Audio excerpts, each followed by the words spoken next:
So what can you, a Northwestern student, do about our campus's plastic problem? Well, Eisen says you don't need to eliminate plastic from your life entirely. Start by permanently recycling those one-use plastic objects like water bottles or plastic silverware and picking up a reusable version. And it's not just at local Chicago zoos where the animals are affected. Here on campus, people's pets, the squirrels in the trees, and the ducks in the frozen Lakeville are also impacted. Now, as I reported last quarter, rent prices in Evanston are increasing. Local business owners say it's up to the community members to maintain our independent businesses by hitting the town instead of hitting up Amazon. Joey Safchik, Northwestern News Network. And it's not just the patients who benefit from Keep Your Heart Healthy. The Northwestern volunteers also say that they're getting valuable experience interacting with patients and working with underserved communities. It's really making sure our presence is here. So I know that there were incidences in the beginning of the year. NUPD has 7 administrators, 3 investigators, 1 physical security specialist, and 36 patrol officers, like Stark.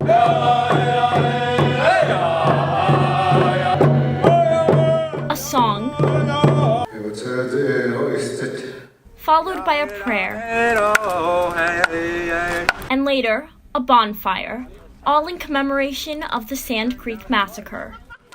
Jasmine Gurno from the Office of Institutional Diversity and Inclusion helped organize the event. I think it's important for us as members of the Northwestern community to learn about and help understand and engage in healing around the massacre that happened under one of our founding members. In Norris, about 80 people looked to recognize the massacre, from Northwestern students to descendants of survivors from Sand Creek, like Gail Ridgely of the Northern Arapaho tribe. I know that the students will pick up from today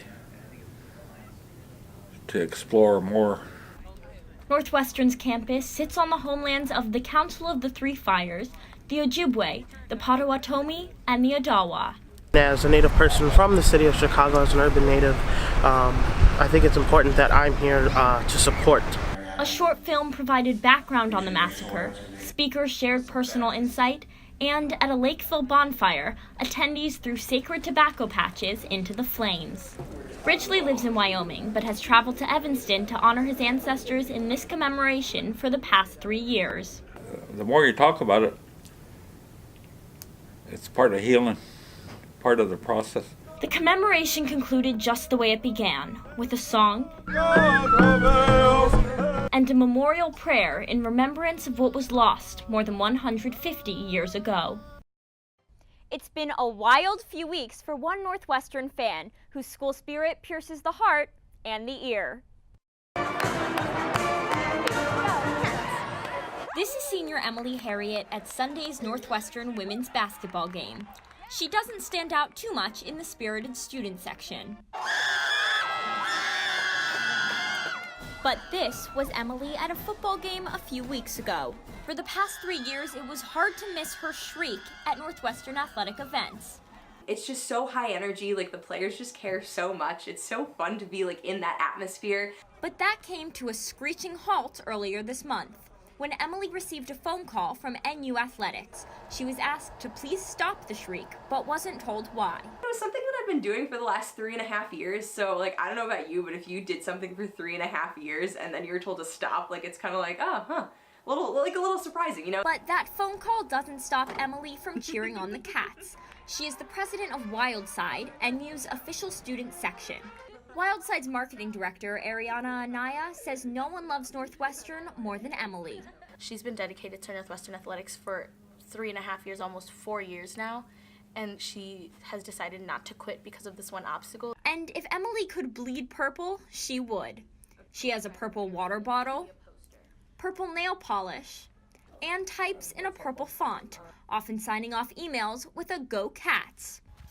Go Cats! We reached out to the Northwestern Athletics Department, who declined an interview, but provided a statement via email saying, quote, "We adore Emily, sincerely appreciate her passion, and look forward to her leadership in the front row of the student section." When's the next time you plan on shrieking? you know, depending, you know, maybe for the Big Ten championship, men's basketball, it's in Chicago, so maybe there. Maybe if I go to an away game, I don't know, we'll see. Just a few weeks ago, Emily was more likely to be heard than seen. Now she's a recognizable face on campus and using her celebrity to spread purple pride. A case of measles has been confirmed in Chicago. This as the country is coping with the largest outbreak of the virus in 2 decades. And I'm Joey Safchik. Throughout the night, we'll have election coverage and discussion of the most crucial races across the country. Senate, House, and gubernatorial battles with the political balance of America on the line. Wendy has had 6 surgeries since the Sari scaffold was implanted in 2015. Today, her complaints to the medical board remain under review, while Dr. Layfeld is still in practice.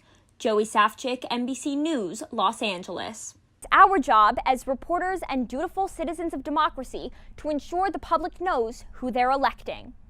That's all the time we have tonight. I'm Joey Safchik from all of us here at POLITICAT. Thank you for watching and good night. A teen mom in Illinois was caught in a total jam. She had to get to a job interview and she had nobody to watch her baby, Talia. So she called a former teacher as a total last resort. LaShonda drove to the interview and stayed in the car with baby Talia. And while she waited, she put out a little homework assignment on Facebook Live. It's bright and early on this Tuesday morning, but there are already hundreds of people here at the Robert Kahn Community Center for the Produce Mobile. It brings fresh and free produce to low-income residents of Evanston and Cook County on the second